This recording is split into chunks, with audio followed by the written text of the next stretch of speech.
Insight with Desi Anwar selama tahun 2025 menghadirkan perbincangan mendalam yang menyoroti warisan, pemikiran, dan perjuangan manusia Indonesia dari berbagai sudut kehidupan. William Wong berada di Melalui episode Warisan Kuliner Nusantara ala William Wongso, pemirsa diajak memahami kuliner bukan sekadar cita rasa, tetapi identitas budaya yang merekam sejarah, nilai, dan karakter bangsa. buku bisa mengubah. Sementara itu episode Di Lestari, buku dan inspirasi kehidupan mengungkap bagaimana literasi, imajinasi dan proses kreatif mampu membentuk kesadaran diri serta memberi makna pada perjalanan hidup manusia modern.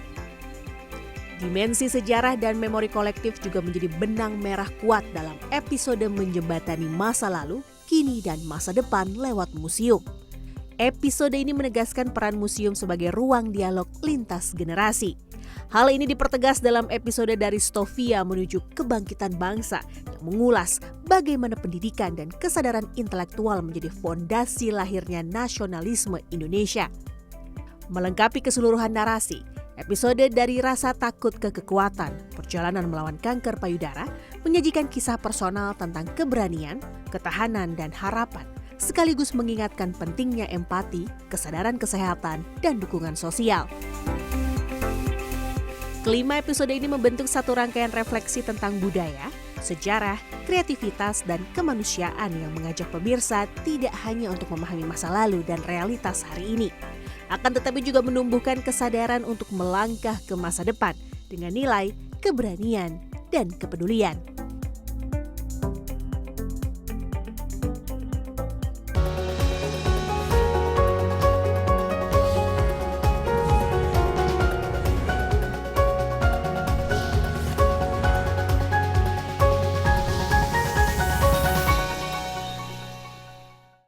Kembali bersama Insight with Desi Anwar, kali ini ditemani oleh pakar kuliner dan chef ternama Indonesia, William Wongso. Kita berada di dapurnya. Nah, Chef William telah tadi memasak ya kreasinya berupa ini ada bandeng dan juga ada udang dengan nanas, dan kita akan menikmatinya ya, William. Mungkin bisa cerita sedikit lagi kenapa hari ini fokus untuk topik kita mengenai warisan Nusantara. Memang ada bukunya ya, dari kita cuplik dari situ ngambil.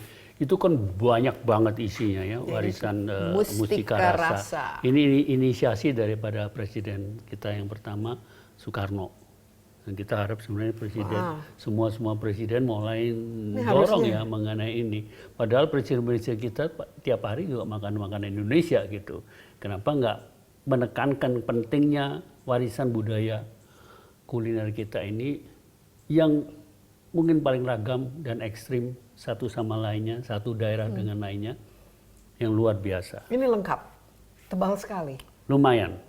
Lumayan representasi dari sekarang juga ada dari UGM, Ibu Garjito juga menerbitkan dengan timnya bahwa para profesor 15 jilid mengenai kearifan kuliner Nusantara. Nah, ini biasanya apakah dijadikan buku referensi bagi chef-chef di Indonesia? Hanya beberapa mungkin. Karena melihat ini harus benar-benar sudah menguasai tentang pola masak Indonesia dulu. Nggak bisa baca seperti ini terus nanti jadinya bisa nggak karu-karuan. Karena penjelasannya tidak detail. Gitu. Jadi sudah ada harus indikasi, tahu, sudah harus tahu basicnya. Gitu. Jadi kita mesti bayangin sendiri. Tapi Pak William sendiri sudah berapa kira-kira macam-macam masakan yang di... Seperempat aja belum. Seperempat saja belum. Ngomong-ngomong mengenai warisan Nusantara dari sisi kulinernya, ya. Kita ada kan sekarang kan kalau orang mau jadi chef itu sekolahnya itu juga harus betul-betul serius, lama menjadi apprentice, dan ini ada nggak khusus untuk Indonesia? Ya. Nggak ada. Nggak ada. Gini, sekarang kebanyakan anak-anak yang keluarganya mampu selalu cari the best school in the world di luar negeri. Wah, kalau bisa di Prancis, Yang ternama salah satu Cordon Bleu. Semuanya maunya ke Cordon Bleu. Supaya jadi Michelin star Kalau chef. paling mahal di Paris. Kalau nggak terlalu mungkin di Australia atau di Kanada itu ada. Terus pikirannya nanti selalu fokusnya itu menjadi pengikut Michelin atau berangan-angan dapat julukan one of the 100 best restaurant in the world. Tapi terus terang aja kalau kita hitung ya, 100 restoran terbaik dunia, kapasitasnya tidak banyak. Konsumsi value-nya, kalau saya bandingkan dengan Indonesia, kalah dengan konsumsi bakso. Sebegitu besar ya volumenya ya? Bakso kalau 270, 10% aja yang makan bakso. Sehari itu berapa nilainya? Dibandingkan yang itu kan cok prestis kayak dapat Oscar apa begitu-gitu yang. Nah, ini yang sering-sering terabaikan. Tradisi kuliner karena apa? Dasar kita nggak ada pendidikan. Kenapa begitu? Karena kalau kita... Saya nggak tahu sampai belum pernah dengar dari kementerian apapun yang benar-benar menekankan bahwa pentingnya mendidik. Karena sering-sering juga gini, ibaratnya we are too many, become no many. Jadi nggak bisa fokus. Jadi bingung mau yang kemana. Padahal saya pernah usulkan bahwa SMK itu tersebar di seluruh Indonesia dan setiap SMK punya jurusan boga. Karena apa? Paling populer. Pada mau masuk untuk lulusannya bisa kerja. Nah, tapi ini harusnya bagian dari kurikulum pendidikan. ya, pendidikan nasional. Kan kita kan sekarang bisa creative industry, ini nggak masuk ya sama sekali. Nggak masuk sama sekali. Kan terlalu umum. Kenapa ya kira-kira? Kalau kita lihat ini kan warisan Soekarno, jadi berarti Ya, ada baru pikiran Presiden Soekarno. untuk menerbitkan sesuatu yang ini ya warisan Nusantara gitu. Tapi sekarang kok nggak ada atau tidak pernah ya setelah. Tanya aja, coba mungkin kapan ya interview para dubes kalau mau. Padahal kan makanan kita kalau Indonesia misalnya ada KTT G20 dan lain sebagainya, kita selalu membanggakan yang namanya Indonesian food, ya sajian makanan itu nomor satu. Tapi ternyata tidak ada, kalau kita lihat misalnya makanan-makanan yang di restoran berbintang 5 lah itu. Itu didominasi bukan Indonesia. Tidak identik dengan masakan, hanya sedikit ya jumlah yang betul-betul gourmet food yang. Kenapa Pak William? Hanya Karena Pak William memang Indonesia doesn't have a gourmet culture. Beda dengan Perancis toh. Ada namanya sebenarnya istilah gastronomik itu mengacu pada produk gastronomi itu bukan sekedar ngomong ayam. It's not only chicken. Kalau you grew up in France, kalau ke gourmet shop yang menjual ayam, itu kan ada kepalanya semua utuh, tidak dibongkar, tidak bersihin kepalanya. Itu ID card-nya dia. Terus ada label, jenis ayam apa, siapa yang farmingnya, makanannya apa, breednya itu turunannya seperti apa. Kalau ke commercial chicken kan nggak ada kepala sudah. Cuma beli daging aja gitu. Jadi memang culture itu kita nggak ada. Tapi memang kita sudah mulai menganut sudah cukup lama gastrodiplomasi. Lewat makanan kita berkomunikasi. Dan budaya makan itu sebenarnya sangat budaya itu Indonesia. frontline. Sebenarnya Asia, semua perwakilan Indonesia di 170 negara harus mewakili ini. Iya, kita mungkin bisa sayang nih kalau dingin ini. Bandeng dengan kluwek itu ya. Sorry. Ini bandeng yang dengan bumbu kluwek. Ini ada di buku Mustika Rasa ini ya, resep masakan Indonesia. Di Mustika Rasanya adalah di ini apa? Di rawon. Di rawonnya. Ya. Ini bukunya masih bisa dibeli nggak sekarang? Sudah ini diterbitan baru. Ya. Ini kalau saya bandeng tuh selalu mulai dengan perut. Kenapa? Karena fatty.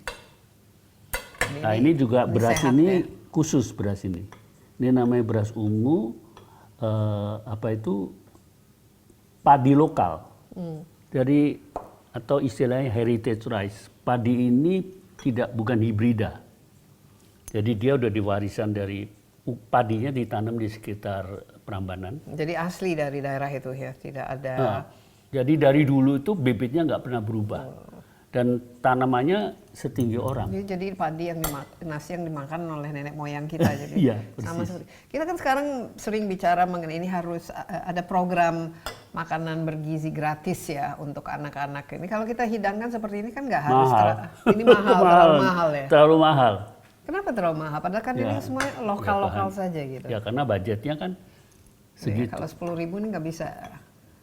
Tapi seharusnya bisa ya dengan menggunakan bahan-bahan lokal atau dari hasil laut atau hasil sungai atau danau lokal menurut Pak William. Tapi jumlahnya mungkin nggak mencukupin juga. Oke, kita Ini coba saya ya. coba nih. Ini bandengnya aku lagi cari untuk yang tanpa tanpa tulang. Ini very fatty ya. Lemaknya terasa banget. Perutnya good fat. Good fat ya. Ini omega 3-nya ini besar. Pak William, ini kembali ke bagaimana menggunakan masakan ya atau kuliner itu sebagai kebanggaan kita secara budaya tapi juga untuk tools atau alat diplomasi. Misalnya kalau kita sekarang setiap ada restoran yang baru kan banyak kan setelah COVID banyak restoran yang dibuka, tapi kan rata-rata Bukan Indonesia. bukan Indonesia. Sekarang banyak ya. Kembali tadi yang ada ramen-ramennya. Tadi sempat Pak William katakan bahwa ramen saya nggak suka itu kalau orang terlalu heboh mengenai ramen. Kenapa? Bukan nggak suka. Orang Indonesia itu kalau bayar mie 75.000 dia bilang mahal. Iya. Kalau ramen 100.000 nggak masalah. Demikian dengan pasta. Padahal isinya mungkin sama ya, semuanya mie gitu. Ini harus ada homework untuk berubah mindset itu. Kenapa ada mindset seperti itu? Kenapa tidak merasa nyaman kalau makan masakan Karena Indonesia terus inferior. mahal? Minder. Contohnya juga gini, banyak juga teman-teman orang asing yang tinggal di Indonesia sebagai profesional bisa sampai 20, masih ada sedikit tulang. Enak kok. 20-30 tahun di Indonesia. Masa masih nggak tahu banyak soal makan Indonesia? Saya tanya kenapa? Ya, most I'm entertained in the good restaurant. Good restaurant itu apa? Jepang, Chinese, Italy, Thailand. Indonesia mereka ragu-ragu. Indonesia ini Indonesia itu kan bangsa hospitable people. Dia mau menyenangkan tamu-tamunya. Jadi dianggap dia cari makanan yang tamu-tamunya suka. Tatanan sekarang ini mengenai penyebaran kuliner dan wawasan kuliner itu sangat berubah sejak maraknya sosial media. Ini kasih contohnya. If you go ke mana-mana, traveling, dulu 40 tahun lalu saya kemana pun, di London misalnya, pertama city tour. Tapi orang banyak sudah ke London berapa kali. Kan nggak ada city tour lagi. Yang dia cari apa? Local food tour. Kita bayar, diajak makan makanan yang belusukan. Bukan yang Michelin. Ya wisata kuliner loh kita biasanya. Wisata kuliner yang lokal ya. Dan dibawa ke tempat-tempat yang digemarin oleh orang lokal. Gitu. Di India pun demikian sudah. Kita bisa jalan 4 jam, ya bawa jalan ke Old Delhi, makan 10 kali, taruh pagi gitu. Korea juga demikian. Saya barusan dari Mauritius juga demikian. Kita bisa book program tapi kita kan itu. sering kalau sekarang ya, apalagi pada liburan itu, wisata kuliner itu kan Loh, juga kan udah tidak semakin- guided. Cuman kalau sekarang kebiasaan orang Indonesia kalau mau ke daerah dia Ya, Google WhatsApp ini. atau ke temannya Ya. atau Google, saya sampai Cirebon makan apa. bawa oleh-olehnya apa, Iya. kekhasan. Justru kan dicari dan bahkan saya lihat itu Loh, lumayan penggemarnya ya banyak kok. kreativitas apalagi dalam bentuk jajanannya, oleh-olehnya. Orang Sekarang sudah kan kalau ke memperhatikan secara lokal makanan warisan kuliner daerah itu sejak Bondan. almarhum Bonda, dengan maknyusnya itu, dengan maknyusnya itu. Tapi kan tidak cukup demikian saja, bahwa kalau orang asing, saya di Shanghai bisa tour breakfast di Shanghai, guide-nya orang Amerika. Jadi betul-betul dijadikan bagian dari paket wisatanya Paket wisata itu sendiri ya. Paket wisata yang marak sekarang.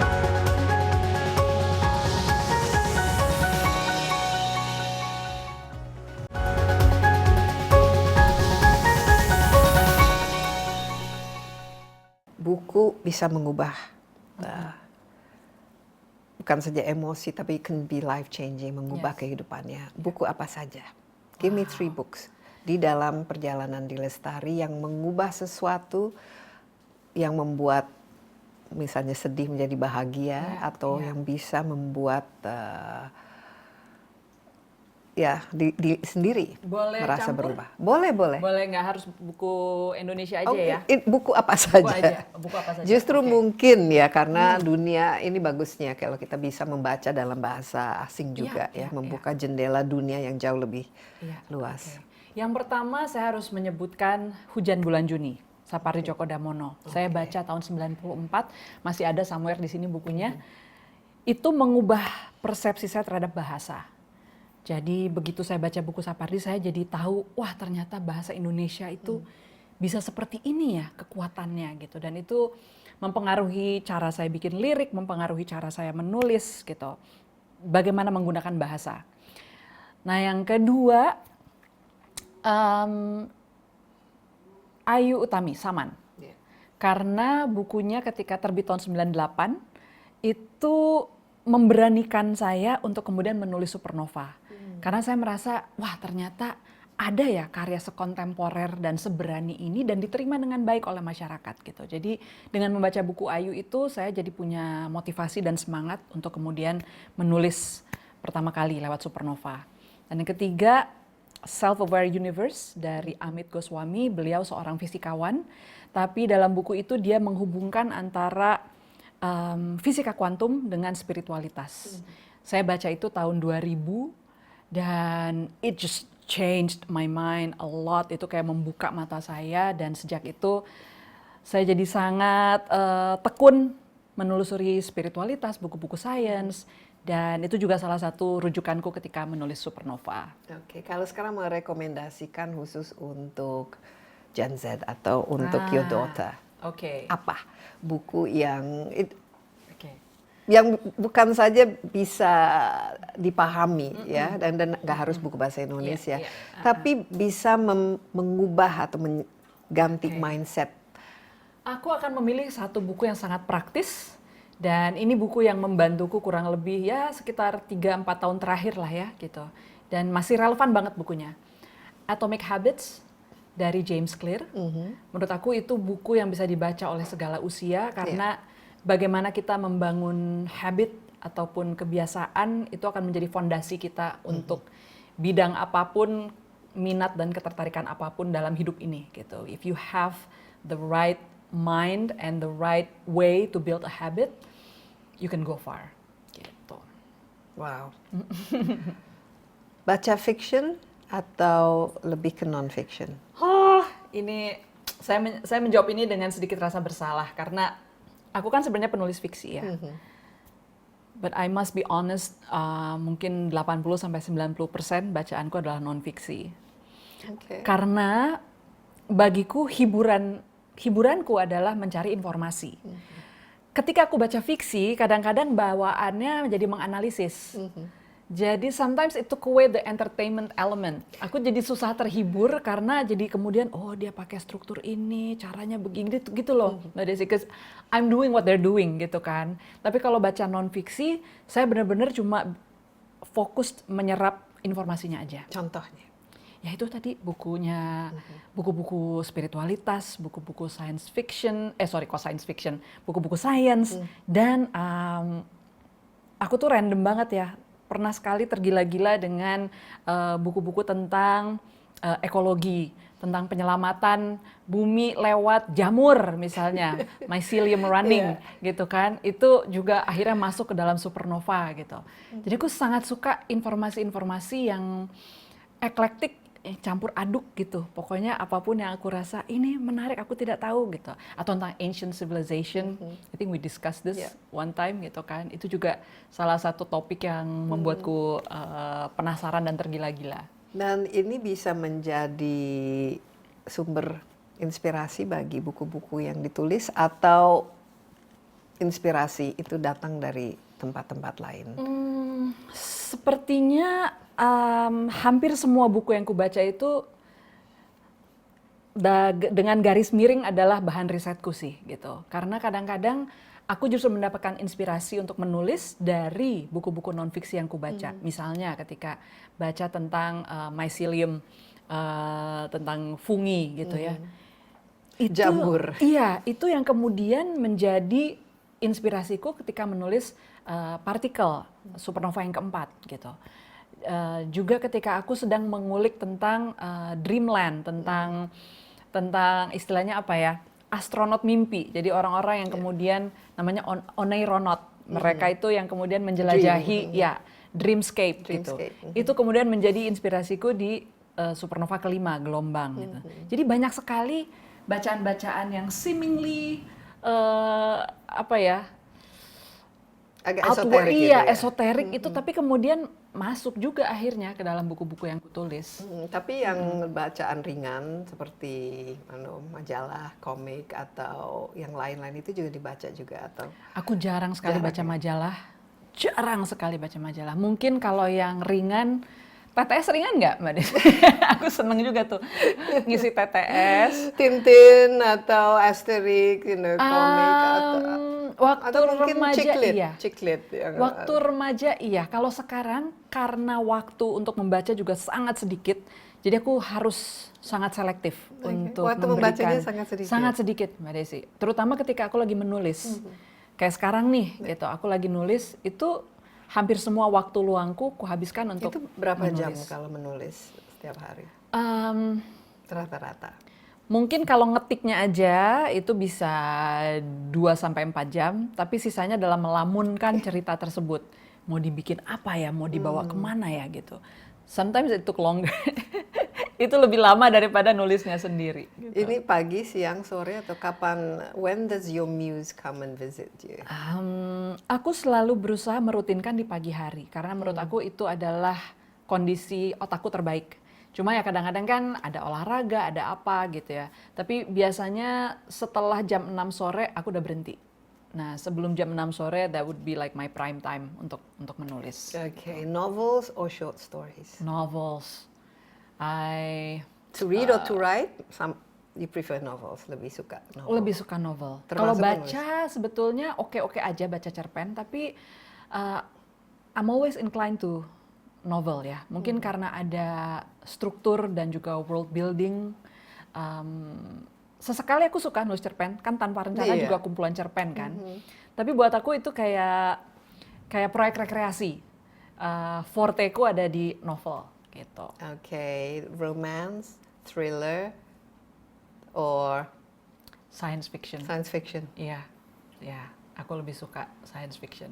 Romance oke, thriller oke juga. Tapi kalau science fiction itu kan kayak ada dimensi ilmu, dimensi informasi yang kemudian aku bisa serap. Gitu. Ada a little bit of detective stories juga kan ya? I love it. Ya, I love detective stories juga kayak Agatha Christie. Dulu ada trio detektif Alfred Hitchcock, itu aku juga suka banget. Tadi disebutkan Sapardi Djoko Damono, he's also one of my favorites. Sebenarnya tesis saya itu waktu saya di London, masternya itu mengenai Sapardi Djoko Damono. Jadi memang kata-katanya betul-betul it's magical ya.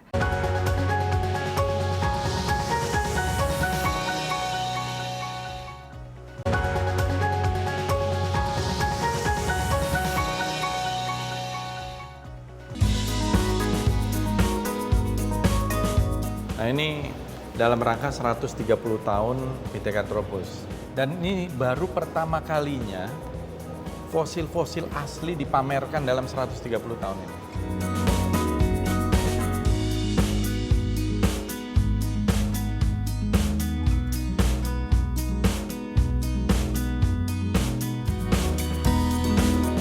Jadi sejak kita merdeka, langsung kita meminta barang-barang historis kita diminta, dimulai oleh Yamin.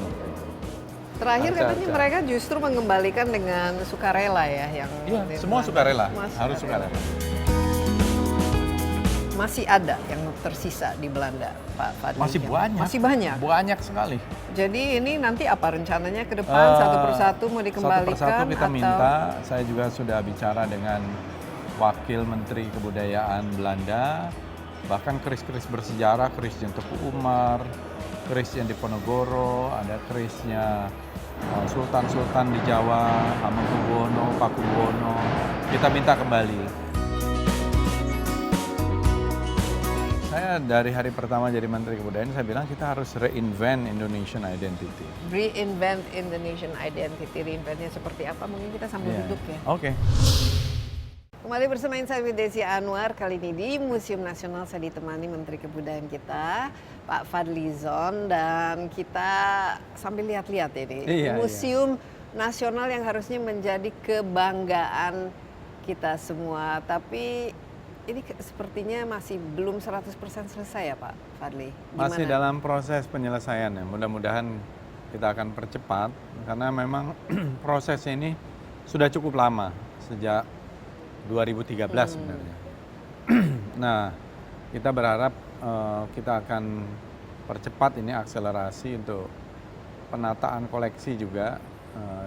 Tadi story Ya, line-nya, journey-nya seperti journey-nya, tata pamernya, dan terutama juga pembinaan SDM.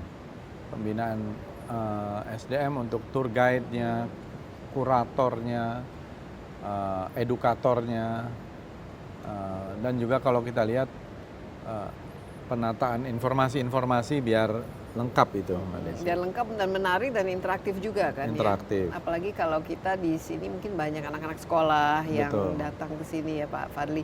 Yang paling banyak itu 12.000 ya. Nah, 12.750, itu hampir dalam- 13.000. Dalam satu hari. Waktu itu kenapa kira-kira apa Pas yang liburan. membuat- pas liburan. Iya. Jadi sebenarnya Tapi hari potensial- kedua dan hari sebelumnya juga di atas 10.000, 11.000, 12.000, ya hampir sama gitu. Tapi yang peaknya itu, puncaknya itu 12.750. Artinya kita punya potensi, dan ini menurut saya kabar yang menggembirakan. Artinya orang bisa melihat langsung secara fisik, inilah intangible cultural heritage dan tangible cultural heritage kita yang ada di museum ya, yang menurut saya merupakan kekayaan nasional kita, national treasure kita.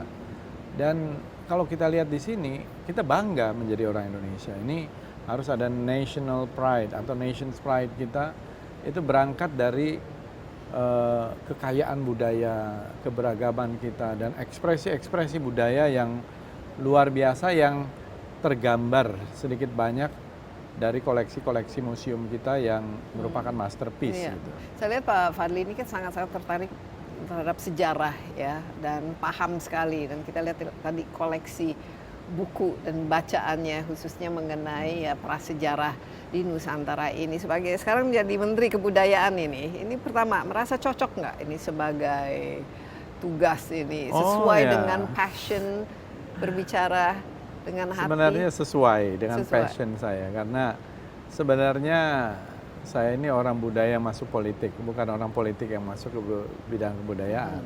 Jadi saya sudah membangun perpustakaan, rumah kreatif, rumah budaya di 5 tempat lah.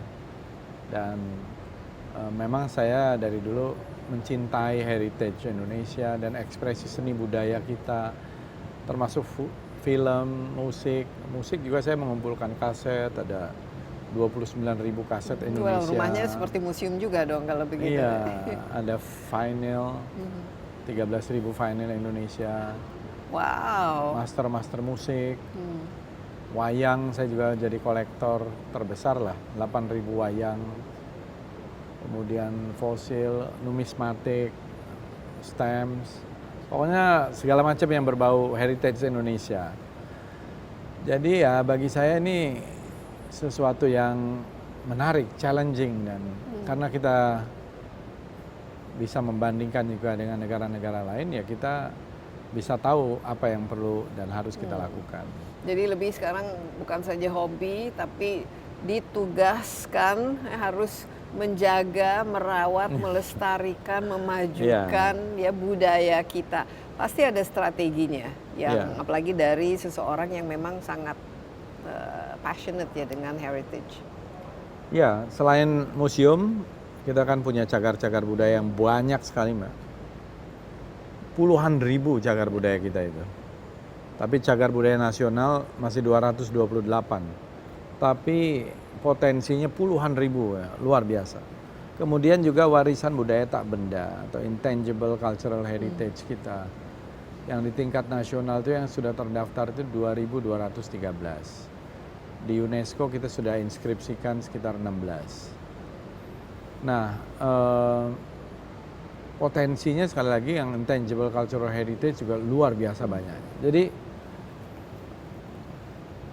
kita harus menjadikan budaya kita ini benar-benar national treasure. Jadi bukan hanya kekayaan nasional itu hanya batu bara, nikel, tapi budaya.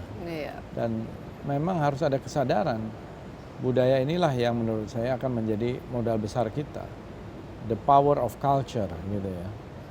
The power of culture ini bukan hanya untuk identitas jati diri, tapi juga bisa menjadi ekonomi budaya, bisa menjadi industri budaya, bisa menyumbang sangat besar dan sustainable kepada biaya pembangunan kita. Karena budaya ini kan soft power. Kalau kita lihat Korea misalnya dengan Korean Wave, Korean Hallyu, mereka milih film, milih K-pop, itu sumbangannya berapa puluh miliar dolar. Luar biasa. Dan anak-anak di Indonesia, bukan di Indonesia, seluruh dunia paham itu Iya, semua. makanya. Mereka Itu kan bagian dari diplomasi. Mengkonsumsi budaya Korea Selatan. Nah, bagaimana supaya masyarakat bukan saja internasional, tapi nasional saya mengkonsumsi apa yang kita miliki. Inilah tugas kita.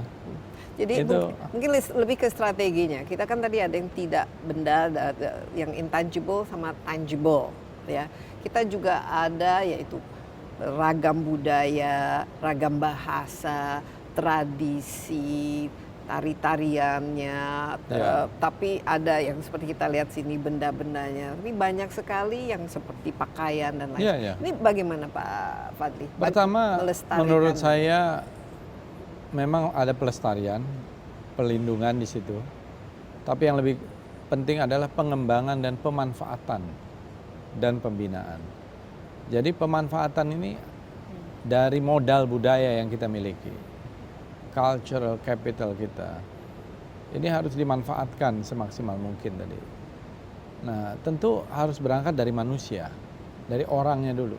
Bagaimana orang Indonesia mencintai budaya Indonesia. Ini harus di-reintroduce, harus diperkenalkan kembali, harus diajak lagi, harus semakin dipromosikan, harus dihidupkan narasinya, literasinya, edukasinya.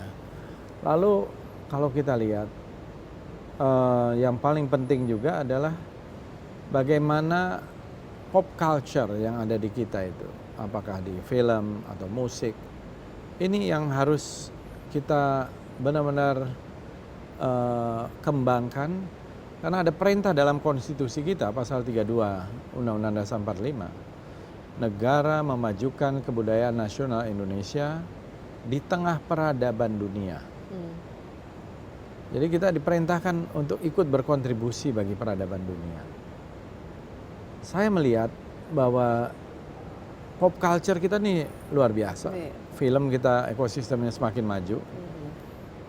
Musik, mungkin musik di antara musik itu yang asli Indonesia ya, walaupun ada pengaruh dari luar, dangdut itu bisa menjadi pop culture kita. Keroncong, ya tapi dangdut lah yang audiensnya lebih banyak gitu ya. Itu bisa menjadi pop culture yang bisa mendunia kalau kita kemas sedemikian rupa. Jadi tugas Kementerian Kebudayaan adalah membangun ekosistem budaya, baik itu di tradisi maupun kontemporer. Misalnya seni pertunjukan, teater, musik, film, dan juga sektor-sektor atau ekspresi budaya lainnya.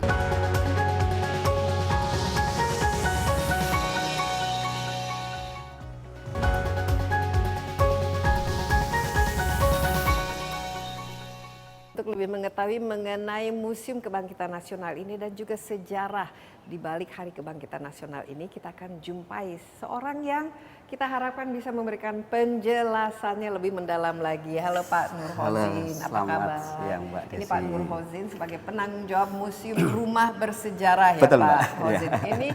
Ini museum, tapi rumah, tapi dulu ternyata merupakan sekolah kedokteran ya. Betul. Kita berada di salah satu ruangan yang di Iya. sini banyak sekali foto-foto berkaitan dengan obat-obatan ya. Coba mungkin bisa cerita sedikit Pak Hozin, persisnya di ruangan apa kita dan bagaimana ini konteksnya dalam museum ini yang dulu sempat sebagai sekolah kedokteran. Betul, Bu Desi. Ini ruang pengobatan tradisional yang membuat sebuah narasi. Sebelum kita mengenal pengobatan modern, kita punya kearifan lokal yang luar biasa. Artinya ada pengobatan-pengobatan di masa lalu yang udah ada dan paten untuk mengobati juga. Sehingga banyak dikenal juga istilah dukun-dukun di kita. Dukun ini iya, betul. Ada dukun beranak, dukun pijat, sampai dukun bayi. Bahkan ada beberapa alat pengobatan seperti ini alat hitan, Bu Desi, yang digunakan di masa lalu dan kebanyakan berbahan dari alam. Ini misalnya untuk hitan di masa lalu kita masih menggunakan sembilu yang menggunakan bambu, dan ternyata dari sisi kesehatan higienisnya juga luar biasa. Dan ini juga ada kerisnya Ibu. Betul. Dipercaya dapat mempermudah ibu Proses melahirkan yang tadi. melahirkan, tapi sebenarnya kan dukun dan juga obat-obatan tradisional sampai sekarang kan masih eksis. Masih digunakan, betul Ibu. Ya. Nah, ini kan juga dulu sekolah kedokteran yang bisa dikatakan untuk pertama yang Betul, di bawah penjajahan Belanda. Kita seperti kita ketahui Belanda menjajahin sebelum Republik Indonesia menjadi bagian dari kolonialisme ya Belanda. Nah, kenapa waktu itu didirikan sekolah kedokteran ini? Stovia namanya.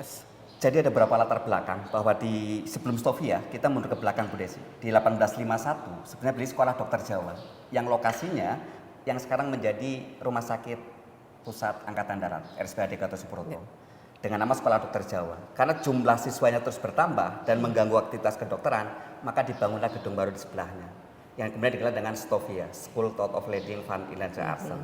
Kenapa ini dibangun? Ada dua sisi. Satu, ada wabah yang merajalela sepanjang pantai utara Jawa, dan ketika wabah itu muncul, dokter Belanda tidak mau mengobati Bumiputra. Tidak mau? Betul. Atau jangan-jangan memang tidak ada dokternya? Satu, memang jumlah dokternya masih terbatas, yang kedua juga tidak mau, Bu Desi.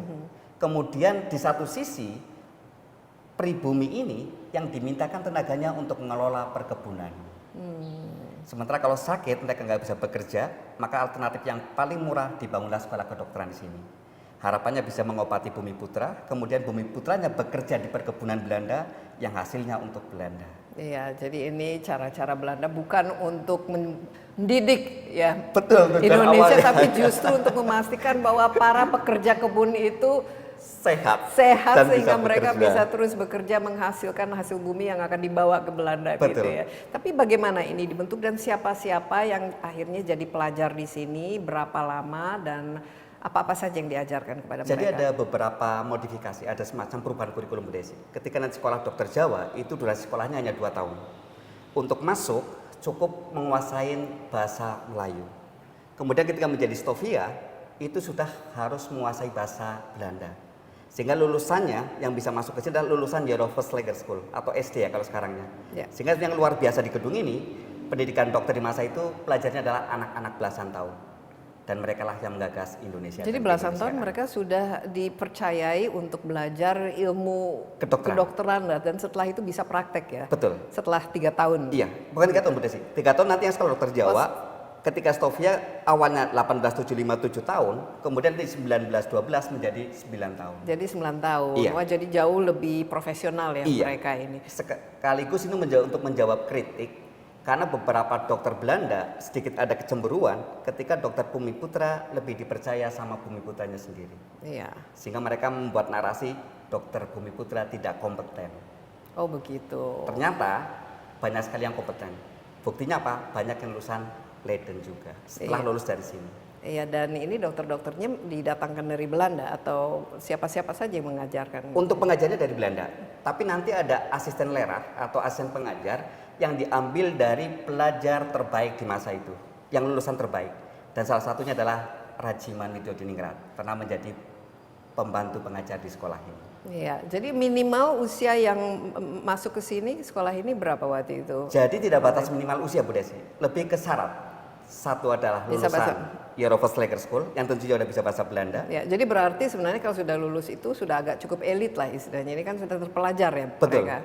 Tapi yang kemudian yang kedua juga mereka mau berasrama di sini. Kemudian yang ketiga mau jadi pegawai pemerintah. Dan mungkin yang sedikit berbeda juga perlu disampaikan ke masyarakat bahwa sekolah kedokteran di era awal pergerakan bukanlah sekolah favorit. Tapi Kenapa? karena secara stratifikasi sosial dokter bukan menduduki posisi terhormat. Oke, mungkin dulu menjadi ASN ya, menjadi pegawai negeri mungkin lebih Iya, betul. lebih diincar ya. Iya. Mungkin kita sambil lihat-lihat ini ada berapa ruangan persisnya di ini seluruhnya dulu ruang sekolah kan. Betul, ini ruang kelas Bu Desi yang sekarang jadi ruang pamer. Jadi yang bagian depan Museum Kebangkitan Nasional yang selasar ke depan itu adalah ruang kelasnya. Sehingga ada 8 kelas. Karena nanti di tingkat 9 pelajar difokuskan untuk menghadapi ujian yang materinya dari tahun ke-1 sampai tahun ke-9 lisan, tulisan, dan praktek. Sehingga sebenarnya kalau dilihat dari data kami, angka kegagalan untuk lulus sampai ke tingkat berikutnya cukup tinggi.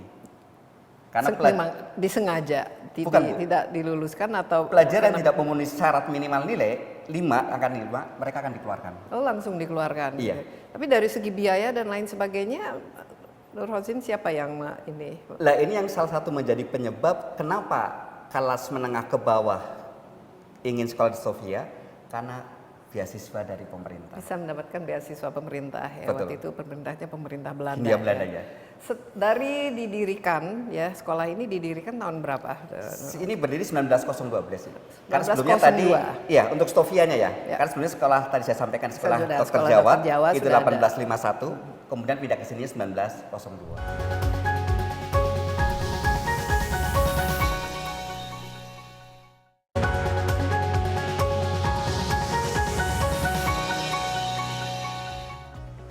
Di studio saya sudah ditemani Diayu Nugraha, perempuan hebat, ya, pejuang kanker payudara, dan juga ada Profesor Aru Wisaksono Sudoyo, Ketua Yayasan Kanker Indonesia yang juga merupakan dokter penyakit dalam konsultan hematologi onkologi medik.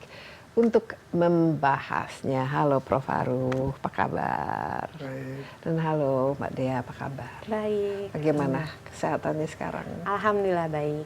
Semoga semakin membaik dan terus baik ya. Yang penting nggak patah semangat ya. Ya, harus semangat terus. Mungkin bisa ini karena program ini saya juga mau ini sebagai program untuk edukasi dan informasi. Jadi Dea bisa ceritakan sedikit perjalanan Anda Oke. dan apa kira-kira prosesnya itu dan sejak kapan? Oke. Kebetulan mungkin aku agak panjang dan mungkin aku juga salah satu yang telat terdeteksinya. Itu juga menjadi harusnya deteksinya lebih awal supaya pengobatannya tuh lebih ringan gitu kan ya, nggak seperti sekarang gitu. Itu yang salah satu yang aku sesalkan karena actually aku notice ada benjolan itu dari September 2023. Itu aku udah notice ada benjolan. Cuman karena mungkin deep down aku takut dan aku ngerasa ini it's nothing gitu kan. Dan kebetulan pada saat itu juga lagi banyak kegiatan gitu. Aku nemenin suami keluar kota kayak gitu kan. Habis itu I'm like actually the big point is I'm quite afraid untuk ngecek gitu kan ya. Dan aku ngerasa mudah-mudahan ini it's nothing gitu. Nah, di situ on Desember 2023 aku notice nipple aku masuk ke dalam. Habis itu aku bilang sama suamiku, "Wah, this is something wrong nih. Kayaknya harus segera cek deh gitu." Karena bukan cuman ada benjolan lagi, karena nipple-nya udah masuk ke dalam kan. Nah, habis itu Januari aku cek, habis itu ternyata ternyata benar itu kanker. So ceknya di mana waktu itu? Awal ceknya aku di Rumah Sakit Premier Bintaro gitu. Nah awal cek langsung USG, habis itu mamo, habis itu langsung disarankan untuk bedah saat itu juga gitu, karena ini udah parah katanya gitu kan. Habis itu kondisi panik apa segala macam, habis itu keluarga mengingatkan coba deh tenang dulu, jangan ambil rush decision, coba cek second opinion gitu. Habis itu akhirnya suami bilang sama aku, udah kita cek second opinion dulu gitu, apa yang harus dilakukan yang terbaiknya gitu kan. Habis itu kita cek lagi. Itu dan berapa lama sejak pertama kali dicek di rumah sakit untuk second opinionnya? Kurang lebih 2 mingguan ya waktu itu ya. Habis itu aku cek lagi, tidak langsung bedah, jadi biopsi dulu gitu. Jadi di biopsi ternyata setelah keluar hasil biopsi ternyata payudara benjolan itu sebesar 7,8 cm dan itu tidak bisa langsung dibedah, harus di kemo dan harus di target terapi dulu, karena waktu itu kebetulan jenis kanker aku itu ER/PR negatif dan HER2 positif, dan HER2 positif itu harus pengobatannya dengan targeted therapy gitu.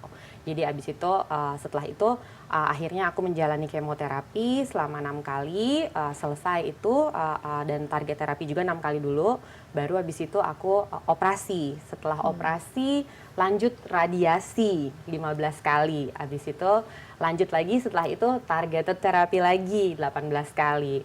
Dan di saat menuju dari 17 ke 18, itu di saat yang aku merasa diri aku tuh sangat sehat, aku baik-baik aja, dan ternyata aku kejang-kejang kemarin, Juni kemarin 2024. Aku kejang-kejang, habis itu dibawa ke ICU sama suamiku, dan ternyata kankernya itu metas ke otak.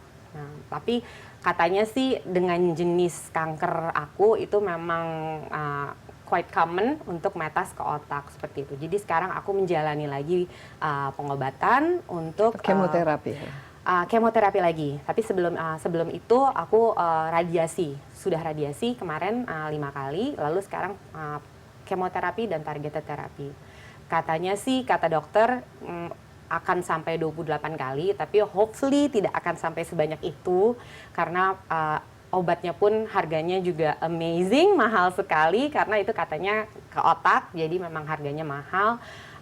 Abis itu hopefully nanti setelah 3 kali, kemarin aku juga udah cek MRI dan alhamdulillah ada progres, dan semoga nanti setelah ke 6 kali, ke 9 kali dicek lagi, semoga sih udah nggak ada, semoga aku udah cukup gitu pengobatannya, gitu sih harapannya. Jadi ini berapa lama quite ini? Long, sejak tahun dari tahun aku mulai sekarang. pengobatan itu dari March 2024. mulai cek itu dari Januari 2024 sampai dengan sekarang masih. Jadi aku mengalami yang dari rambutku panjang gitu kan, habis itu rambutku botak, aku sedih gitu kan, nggak percaya diri rambut botak, udah mulai numbuh lagi rambutnya, habis itu jadi botak lagi sekarang gitu.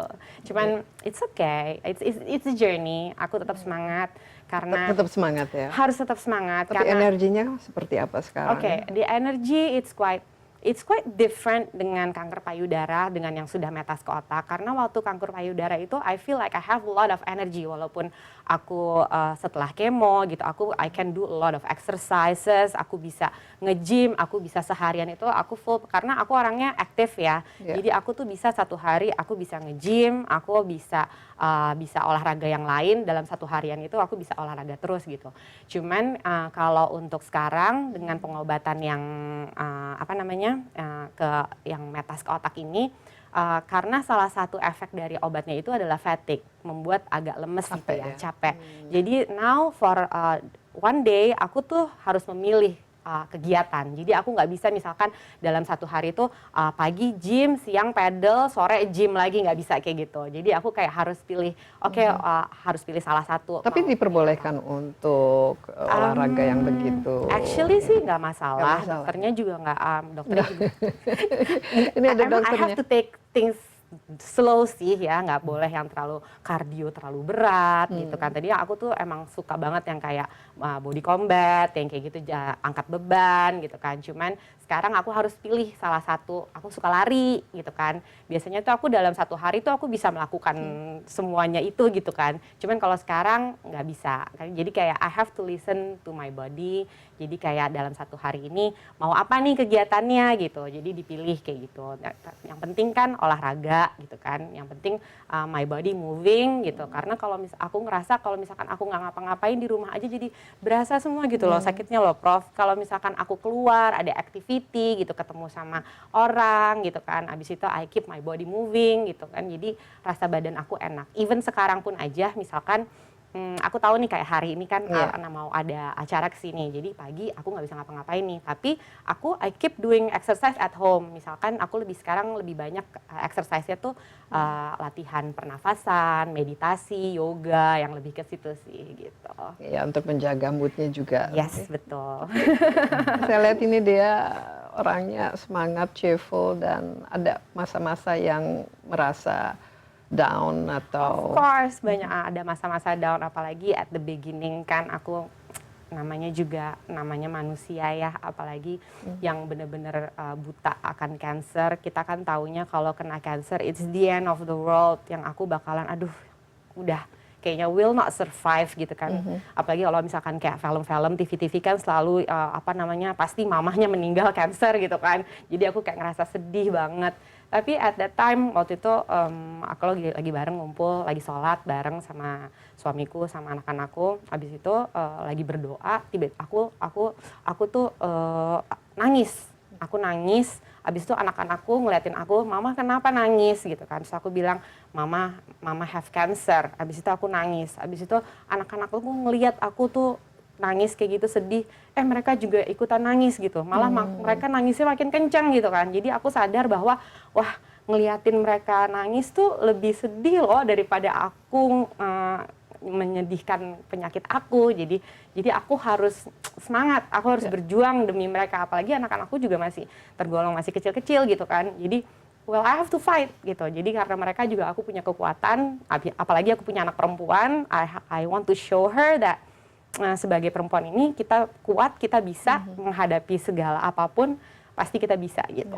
Jadi and I hope and I really hope that I can be healthy terus, dan I can survive for my kids and my husband. Ya, terima kasih banyak ya sharing ya. Mungkin dari Prof juga harus ditekankan lagi betapa pentingnya kita melakukan pengecekan dini itu ya. Dan tidak mahal ya. Maksudnya seberapa penting kita melakukan mamografi dan seberapa sering ya. Sebetulnya kalau mau dibilang yang paling penting itu ya tadi yang paling mudah sadari. Nah, kemudian pada usia tertentu itu kita lakukan pemeriksaan medis, mamografi dan ultrasound, USG ya. Mamografi mungkin setahun 2 tahun sekali, USG boleh setahun sekali, boleh 6 bulan sekali kalau curiga. Tapi satu hal bahwa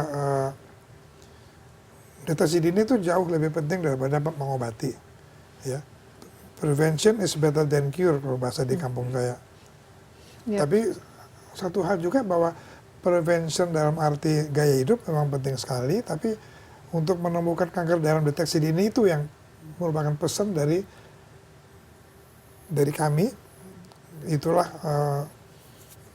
pertempuran sehari-hari kami di masyarakat untuk edukasi itu. Dan jangan takut gitu, karena sebagai pasien tuh itu yang kita rasakan itu loh, ketika kita menemukan benjolan langsung takut dan denial.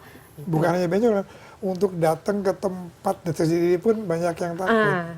Kalau misalnya ini waktu kita hampir habis, tapi ini yang menurut saya juga penting ya. Selain yang ada medis ini kan ada protokolnya untuk diagnosa dan penyembuhan dan obat-obatannya. Yang namanya pengobatan alternatif itu bagaimana? Pernah terpikirkan nggak? Ini kan ada orang Ya, pasti dari keluarga juga banyak yang kasih tahu kan untuk pengobatan alternatif, karena itu sempat dilalui. Enggak, karena aku mikirnya gini, pengobatan alternatif itu kan nggak ada tesisnya, nggak ada ininya, maksudnya kemungkinan kalau medis itu kan memang udah ada buktinya gitu, ada terbukti berapa orang yang survive, apa semuanya. Kalau tradisional itu kan tidak ada ininya kan, persentase, tidak ada tesisnya. Dan karena aku ngerasa aku punya anak, I have to survive, aku harus sehat gitu. Jadi aku lebih memilih pengobatan medis yang memang sudah terbukti bisa mengobati kanker. Gitu. Nah ini apakah mempengaruhi itu, itu penyembuhan amat ataupun sangat, harapan hidup? Kita sebagai orang Timur, tradisi itu penting sekali. Karena itu pun secara psikologis saya tidak menantang dan menyerang itu.